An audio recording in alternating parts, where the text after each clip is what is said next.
Hey guys, welcome to the first episode of Jurassic Talk, where I just go around talking about whatever's happening of the latest news in Jurassic and even my model stuff that I'm doing.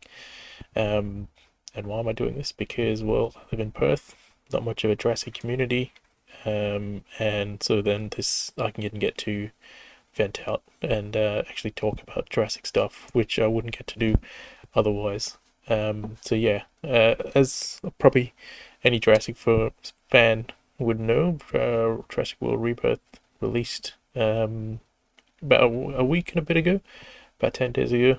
And it seems to be doing alright at the box office, even though it's got sort of mixed critical reviews. I think a lot of the fans that are familiar with the franchise, most of them have been pretty happy with it.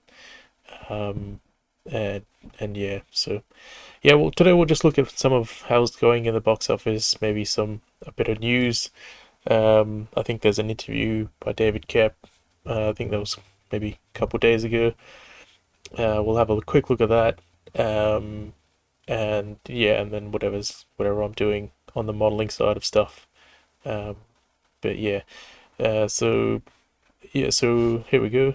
It released July 2nd, and currently it's got almost 530 million worldwide. Um, so it's still pretty good at the box office. Uh, I think Dominion just scraped over the $1 billion mark. Um, but I don't think this one would get to the same levels. Um, but that's more to do with, I think, just the current climate of cinema, how it's going compared to then. I think when Dominion released, actually pre-pandemic, cinema was kind of on steroids pretty much from like 2015 to 2019, 2020, or probably, yeah, before 2020. Like there was just movies making $1 billion regularly. And then I think Dominion was one of the first big releases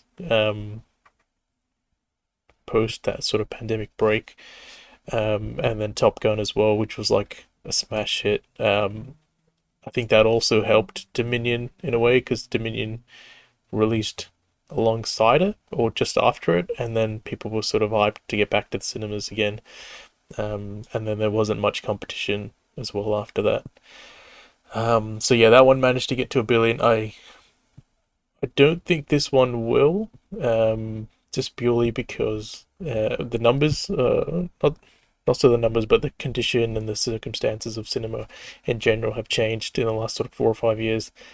And then $1 billion movies are a lot less. And then yeah, this one probably had the toughest competition that I can remember of in terms of releases. So yeah, Jurassic World, and then next week, or just released, is Superman, and then 2 weeks time you get Fantastic Four, and they all sort of draw big box office numbers. But yeah, let's have a closer look. So yeah, I think the first, or this last week, so it did 11 million on Friday. This is domestic, like US domestic. 16 on Saturday, 12 on Sunday. So I think it was averaging around about like a 56% drop, which is actually the second lowest drop in the franchise's history. So in Jurassic Park history, um, this is second most retained audience from week to week, which is actually pretty impressive thinking about if you had a big release in Superman just come out, and this still managed to retain its audience despite having, you know, some stuff like cinema scores and Rotten Tomatoes, which I believe more and more that that's just more like an online thing, and I don't think it really reflects what the actual general audience feels. I think that's very different, like to reality than what the online stuff tells you. And I think the online, or the real life general audience is telling us that they actually they like this movie, and they're gonna keep continuing to pay, using their hard-earned money, to keep watching this movie. I don't think that would be the case if that wasn't, if it wasn't sort of a good movie. I feel, especially because the last one got a bit of reception, a bit of a mixed reception, or I wouldn't even say mixed. I think majority weren't fans of it in Dominion. There are people out there that like it, but I think the general consensus was that it wasn't a great, it wasn't a good one in the franchise, and um, I think with the others you could say with Jurassic World, um, that it had that nostalgia factor, and then it had that massive break as well, the 14-year break that really helped it. Um, and then I think it helped that it in itself was a generally a very well received movie. But it had those other factors as well that pushed it to that insane like $1.6 billion mark. And then also cinema in general was in a different space as well, where a lot more people were going to the movies. Um, Compared to now, where it's become like cinemas fighting for a bit more of its space compared to like the streaming and stuff like that that's come out during the COVID period, where studios are kind of cannibalizing themselves by releasing stuff too early on streaming, and then it's sort of created these habits in the cinema going audience that they might not necessarily need to go um, to the movies. But I think with a movie like Jurassic, like you kind of have to go to the movies to see it in its peak form. That, in my personal opinion. Um, and then I think because Jurassic World was a big success, Fallen Kingdom kind of it helped Fallen Kingdom reach the numbers that it did. And then with Dominion, it had sort of that market as like the last of the last movie ever kind of thing, which was never the case, but it was a that's the marketing that they went for, which wasn't. Uh, I don't think it was a good move, but they got their money in the end of the day with Dominion, and then they got the old cast in, which also helped. So this one actually, I think, had the probably the most things going against it. I think Universal decided that they needed a movie to fill a slot, an empty slot. They chose this one. Spielberg and Koepp got to work sorting it out, getting a script together, and then Gareth Edwards came pretty late on board. Um, and so I think all factors considered, like this one had a lot of things going against it. It had a lot tougher competition as well. Um, and then yeah, cinema being in a different spot. So all those things considered, I feel like it's doing really really well. Especially if you look at the retained audience. Um, to have the second lowest drop from the opening weekend to the second weekend in franchise history. Um, and with a big release like Superman as well, I think that's a massive thumbs up and a massive sort of vote of confidence from the audience to Universal, saying that like this is the direction we want. We really like what you've done with this movie, so keep doing it. And then yeah, we'll have a look over here as well. This is just a bit of a like a projection chart, which kind of shows how well it is actually doing. Um, it's sort of like, so in the shaded area is their predicted, and then this light yellow line is the actual. And so the top, closer to the top you are, the better means the better legs, quote unquote legs, is what they say. Legs just basically means how well they think it's gonna last in the box office run. So if this yellow line was closer to the bottom, that means it's probably gonna fall off pretty quickly, and then not last very long.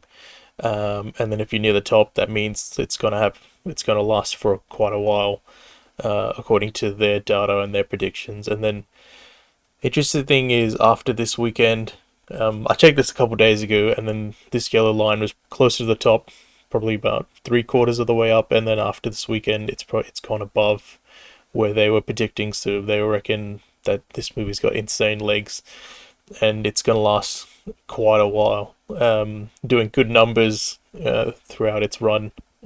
Mm. So yeah, that's all good signs as well for Jurassic. Yeah, it's doing well domestically and internationally. I think there was quite a few markets where Jurassic World actually retained the number one spot. Um, uh, even despite with Superman coming out last week. So I think that's just power of the dinosaurs, I guess, or how the strength of the franchise at the moment. Um, so yeah, and then over here we've got so this is the box office forecast on Twitter on X, and then he reckons it's probably gonna end up around about the 925 mark. Which will let's see. Let's see if it gets there. I heard somewhere that Universal were looking for around about 800 million. They are one of their marketing heads or something like that said that on X that they were looking for something like 800 million before they were gonna think about doing another one. And I think with this start in the first 12 days, already 530 million, they should get there. Yeah, and I think I feel like maybe this will be pretty close. It is yet to release in Japan, and I think the other thing you have to remember, like this one actually didn't have an IMAX release, which actually makes a big difference in the overall like domestic as well. Like I think it adds maybe 15 to 20 mil easy in the opening weekend. This one didn't because F1, the Brad Pitt movie, or had a exclusive deal for IMAX, and because Jurassic World started its production late, it only had about a year and a half after it was announced. The IMAX slots were already gone, so they couldn't do it.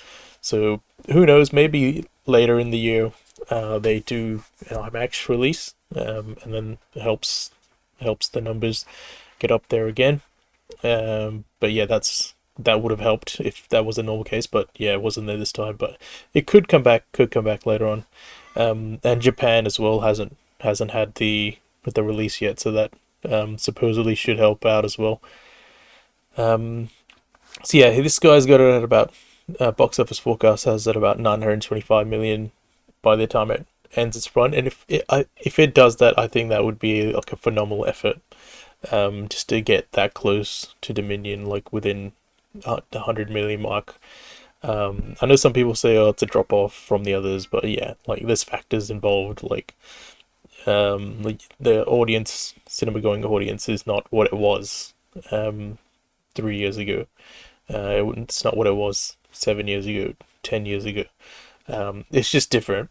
It just doesn't make as much money. So I think to get even that close would be like a massive win for Universal and for the brand. So yeah, I feel like probably it'll probably get to about the 800 mil. Maybe somewhere between 800 to 850.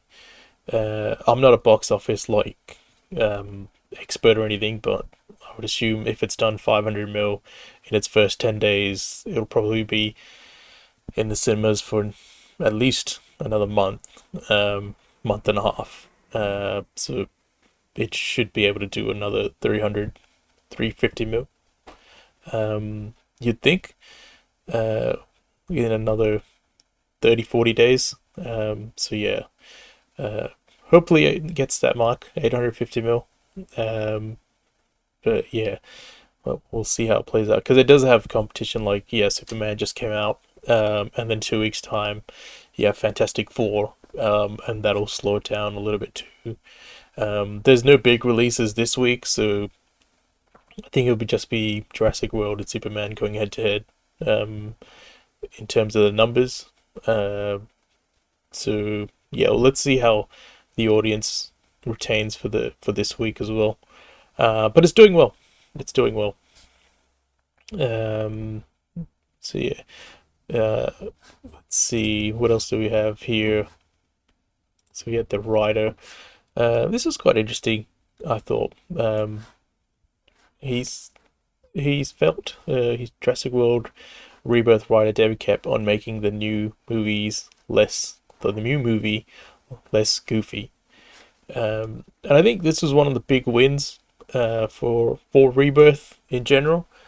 Um, like I think generally what he was saying, like every 3 movies the tone changes, and then when he came on board, he he wasn't sort of comfortable in that sort of light-hearted, goofier tone, um, and he wanted to switch it back, and which I agree with, and I think a lot of people agree with as well. When it's serious, it needs to be serious. Obviously, there are moments of humor and some goofiness in there, but um, when the dinosaurs are doing dinosaur things, it can do a lot of damage. It's very dangerous for the people. So, and it should reflect that. Like the movie should reflect that, and I think it does for the most part. And I think that was a good change. And I think this is basically what the movie was about. I think there was a note as well that Steven Spielberg gave to David Koepp about make about making the dinosaurs scary. So I think he wasn't exactly he didn't agree with the direction that Dominion was taking it in. Um, and so I think that was one of the first notes he gave David Koepp is to make the dinosaurs scary again, um, take them a bit more seriously. And I think that was, along with obviously Universal wanting to make money, they needed to course correct um, the tone of the movies, and I think that was probably one of the most important things that they needed to do. And I think they did that. Uh, so yeah, hopefully they continue with this path. I think Gareth Edwards, if they can get him on board for the next one, I do think he wants to take a break from big movies. So if I was Universal, I'd say, hey, look, take a year off, take 12 months off. Um, but yeah, when you come back, we'll give you 2.5 years, 3 years for you to work on the next one, and then in 2029 they do another one, whatever that story may be around. Just so they have enough time, just to, one, to give him a break, because I think he wants some time off, and secondly, gives them enough time to sort of just really tie up any loose ends, really get the story perfect, get all of the effects, and it gives them enough time to do some practical effects as well, which I think is a big part of this franchise. Like if you want like close up stuff for T-Rex or big dinosaurs or whatever, get some practical stuff in there. But that's not to say that the effects in this one were bad. They were very impressive, probably the best they've done in a long time. I'm not a fan of just doing practical effects for the sake of it. It's just whatever looks best for the shot should be what's done. So if it's looking fake in VFX or practical, then like can it? And I think there's been examples in that in the franchise where they've done that both ways. I think Joe Johnston said during Jurassic Park 3 that they had a full suit for the pteranodons, but when they got to set, it just didn't work. And then yeah, he did have, I would say, the courage to just cut it completely, and that's just the kind of awareness that you need. That like you're just trying to get the best quality product out there, not to show off that you're doing a particular type of effect. Whereas I thought Dominion sort of went that route of saying, hey, look, we're doing practical effects. Look at the practical effects we're doing. Which didn't work for me because especially the Dilophosaurus with Dogson, uh,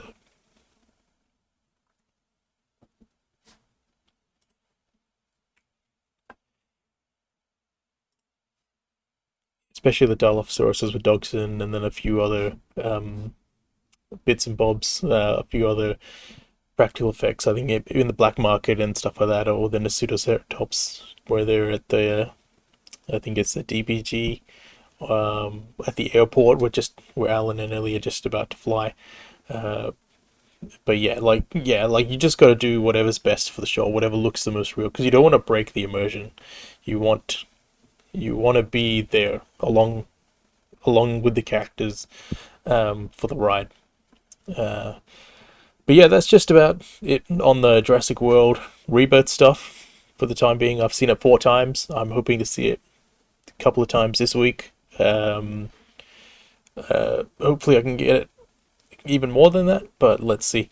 Um, it's just time factoring as well. But yeah, I really enjoyed it. I'm really hoping to see it a few more times, especially on the big screen. Like once it's gone out of cinemas, it's gone. Like it's not like Jurassic Park, which gets a re-release every 10 or so years in cinemas. The sequels don't. So like if you want to experience it on the big screen, this is probably be your only shot. So yeah, I would say get down there because I'm trying to get down there as often as possible to check it out if you're a big fan.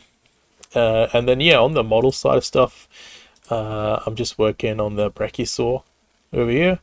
We just got the reference I'm using here is from a Dino style guide, JP style guide, which I think a bunch of super talented, massive, yeah, I would say super fans, along with some other people, um, worked on to make this massive style guide. It just makes it so much easier just to get the proportions right. And then I've got like somebody here has painted up a Horizon Brachiosaur model, which was the Horizon models were based off the Stan Winston maquettes used for the first movie, and so they're very accurate for the details and everything.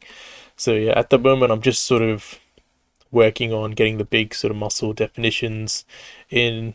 Probably got a bit more work to do here. The feet I haven't done too much, um, but yeah, you just sort of work in layers. You first sort of get the big shapes out first, big blocks, and then you add a bit more faces, a bit more polygons, so you can get the finer details. And I'm at the stage where I'm just getting the big muscles, shapes going. So you get all these like sort of all of these shapes here, as you can see, like the muscle shapes. Yeah, so you can get all like these muscle shapes here and here, down here, and then yeah, the heads I haven't started on yet. Um, but yeah, you sort of just work into the sort of phases, and then yeah, you just try and keep the proportions right. Hopefully, hopefully I can get onto like the details, get like these small, like you see these wrinkles here on the neck of the Brachiosaur on the reference here. Um, that'll be the next step after I do muscle definition and the general shape of the head. Then yeah, you do the like the nitty like the toes and things like that, and then final stage would just be like tweaking stuff, trying to get to match the references as much as possible, and then yeah, you just cut it up into sort of a model kit, and then yeah, print ready after that, and then it'll be ready for anyone to sort of get if they need, you know, if they want one. But yeah, it's not too far off, but it's not too far off, but also at the same time, there's a little bit of work to do. So um, yeah, but yeah, that's pretty much it for today. So I'll see you next week. Like take it easy, guys. See ya.